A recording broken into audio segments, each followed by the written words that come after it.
உடம்புலயே ரொம்ப சின்ன பகுதி தான் நம்மளுடைய நாவு. எலும்பு கூட இல்லாத ஒரு சின்ன பகுதி. இதே நாவு தான் நம்ம நன்மைகளை அளிக்குது, நம்ம ஈமான சோதிக்குது. அது மட்டும் இல்லாம சில பேரை நேரடியா நரகத்துக்கு கொண்டு போயிடுது. நபி ஸல்லல்லாஹு அலைஹி வஸல்லம் ஒரு எச்சரிக்கையா சொல்றாங்க, மக்கள் பேசும் வார்த்தைகளின் காரணமாகத்தான் நரகத்துல முகம் குப்புற எரியப்படுகிறார்கள்னு. இப்போ இந்த சின்ன நாவால நம்ம வாழ்க்கையில வர்ற 6 பெரிய பாவங்களை பத்தி பார்ப்போம். ஃபர்ஸ்ட், புறம் பேசுதல். நபி ஸல்லல்லாஹு அலைஹி வஸல்லம் சொல்றாங்க, உன் சகோதரன் விரும்பாத விஷயத்தை பேசுவதுதான் புறம் பேசுதல் அப்படின்னு. அது அவங்கள பத்தின உண்மையா இருந்தா கூட புறம் தான். இரண்டாவது, பொய் பேசுதல். உட்ரா, சின்ன பொய் தானே, சொல்லி விடு, இந்த மாதிரி சின்ன பொய் தானே அப்படின்னு சொல்லி நம்ம அசால்ட்டா பேசிடுவோம். ஆனா நபி ஸல்லல்லாஹு அலைஹி வஸல்லம் இதை ரொம்ப தெளிவா சொல்றாங்க, பொய் தீமைக்கு வழிகாட்டுகிறது, தீமை நரகத்திற்கு வழிகாட்டுகிறதுன்னு.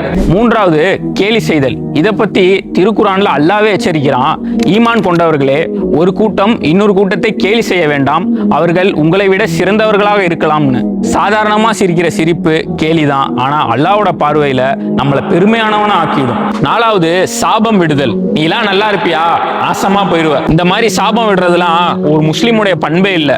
நபி ஸல்லல்லாஹு அலைஹி வஸல்லம் சொன்னாங்க, ஒரு முஸ்லிம் சாபம் விடுபவனாக இருக்க மாட்டான் அப்படின்னு. நம்ம யோசிக்காம விடுற சாபம் நமக்கே கூட திரும்பி வரலாம். அஞ்சாவது, வதந்தி பரப்புதல். இதுக்கு நபி ஸல்லல்லாஹு அலைஹி வஸல்லம் சொன்ன ஒரு வரியே போதும், ஒருவன் கேட்டதையெல்லாம் அறிவிப்பது அவனை பொய்யனாக்குவதற்கு போதுமானதாகும்.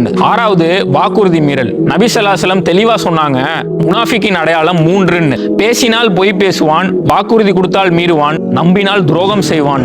இவ்வளவு நேரம் பார்த்தது சின்ன நாவால வரக்கூடிய தீமைகள். ஆனா இதே நாவால சொல்லக்கூடிய நன்மையான சொற்கள் மூலம் நம்ம சொர்க்கத்துக்கே வழி தேடலாம். கடைசியா நபி ஸல்லல்லாஹு அலைஹி வஸல்லம் சொன்ன ஹதீஸோட முடிக்கிறேன், யார் தன் நாவை பாதுகாக்கின்றானோ அவனுக்கு சொர்க்கத்தை வாக்குறுதி அளிக்கிறேன்னு சொல்லி. அடுத்த வீடியோல எப்படி நல்ல சொற்கள் மூலம் நன்மையை சேர்க்கலாம் சொல்லி பார்க்கலாம். அஸ்ஸலாமு அலைக்கும்.